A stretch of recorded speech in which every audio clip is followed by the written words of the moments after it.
If you've been trying to watch your favorite movies or your shows on Amazon Prime Video, but you can't log in, you're not alone. Many people, they face the same problem, and today I'm going to show you exactly how to fix it step by step. It got dark outside.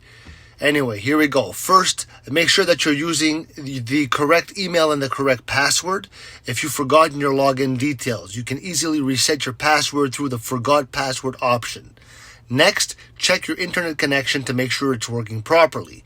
If it's too slow, you might have trouble logging in.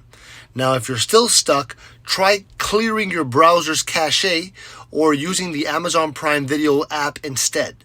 Sometimes it's a simple update that can fix the issue. Another tip is to make sure that your Amazon account is active and that you're not logged in on too many devices at once. All right? Lastly, if none of these are working, try restarting your device or contacting Amazon support for help. All right?